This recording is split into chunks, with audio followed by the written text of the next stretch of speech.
ये वो शोर नहीं जो सड़कों पर जिंदगी की अलामत हो, बल्कि ये वो शोर है जो मौत की चाप बन चुका है। कराची रामस्वामी में तेज रफ्तार डंपर ने मोटरसाइकिल सवार नौबेहता जोड़े को रौंद डाला। शौहर जाँ बहक हो गया, बीवी जख्मी हो गई। 22 साला माहनूर की अगले माह शादी थी। हम उसका जहेज जमा कर रहे थे, क्या पता था ऐसा हो जाएगा। उनकी शादी थी अगले महीने में, इस बच्ची की। इसका घर में फर्नीचर जमा कर रहे थे हम लोग, तो मालूम ना था कि ऐसा भी हो जाएगा।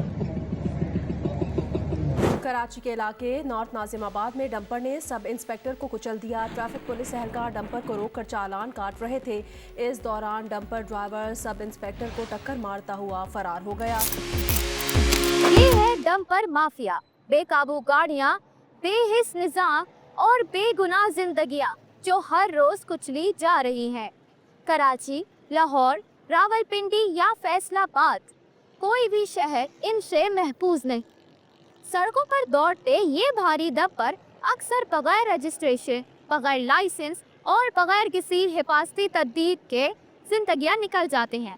इनके मालिकान नामवर शख्सियात, ठेकेदार या सनदकार होते हैं जिन्हें कानून का कोई खौफ नहीं। हादसे के बाद आल पाकिस्तान डंपर्स एसोसिएशन के सदर लियाकत महसूद मुसल्ला गार्ड्स के हमरा पहुंचे तो शहरियों ने शदीद एहतजाज किया, जिस पर गार्ड ने हवाई फायरिंग की। ये डंपर आम गाड़ियों के लिए बनाई गई सड़कों पर दौड़ते हैं और जब हादसा होता है तो एक घर उजड़ जाता है, एक माँ की गोद वीरान हो जाती है और एक कहानी खत्म हो जाती है। रामस्वामी में तेज रफ्तार कचरे से भरे डंपर ने नौबेहता जोड़े को कुचल डाला। 25 साला शाहजेब जाँ बहक और बीवी जख्मी हो गई। कौन देगा जवाब? वो बच्चा मर गया। कौन देगा इस बात का जवाब? कोई है? सिर्फ गुज़िश्ता साल कराची में डंपर से जुड़े हादसात में 120 से ज्यादा शहरी जान की बाजी हार चुके हैं। इस्लामाबाद और रावलपिंडी में भी ऐसी दर्जनों शिकायत दर्ज हो चुकी हैं, मगर ज्यादातर केसेस या तो दबा दिए गए या इनके मुजरिम रिहा हो गए। पुलिस की फाइलों में ये सिर्फ हादसे कहलाते हैं, लेकिन इनके पीछे मौजूद गफलत, रिश्वत और लापरवाही का सिलसिला कभी नहीं टूटता।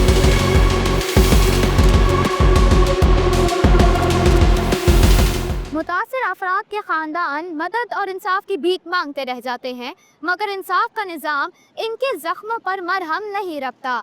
इन डंपर्स के ड्राइवरों को अक्सर ताकतवर ठेकेदारों की पुष्पनाही हासिल होती है। अगर इनमें से कुछ को पकड़ भी लिया जाए तो फौरन जमानत हो जाती है और यूं अगले दिन वही गाड़ी फिर किसी और सड़क पर दौड़ती दिखाई देती है।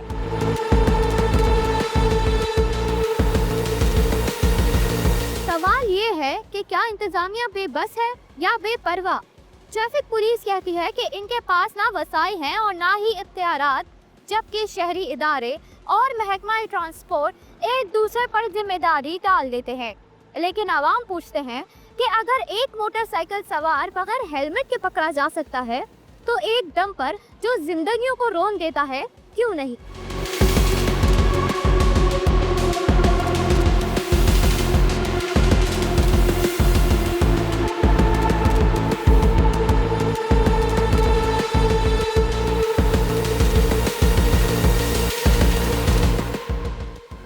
माफिया सिर्फ सड़कों पर नहीं बल्कि सिस्टम के अंदर भी मौजूद हैं। जाली रजिस्ट्रेशन, कम उम्र ड्राइवर, बगैर फिटनेस सर्टिफिकेट के भारी गाड़ियाँ, ये सब एक मुनज़्ज़म करप्शन चेन का हिस्सा है।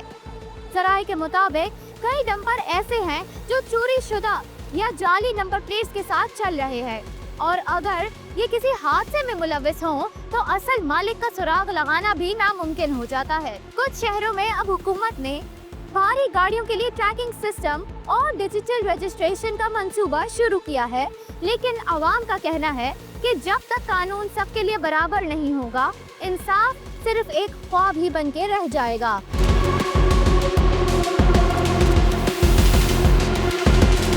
हर रोज एक नई सड़क, एक नया हादसा, एक नया जनाजा। ये सिर्फ खबरों की सुर्खियां नहीं, ये हमारे सिस्टम की खामोश चीख है। वक्त आ गया है कि हम सिर्फ दुख का इजहार नहीं बल्कि डंपर माफिया के खिलाफ आवाज बुलंद करें, क्योंकि अगर आज हम खामोश रहे तो कल यही सोच हमारे घरों के दरवाजों पर भी दस्तक देगा। ये थी आज की खुसूसी रिपोर्ट। मजीद मालूमाती और अवामी दिलचस्पी की खबरों से जुड़े रहने के लिए हमारे चैनल को सब्सक्राइब करना ना भूलें और देखते रहें आवाज़ नाउ डिजिटल।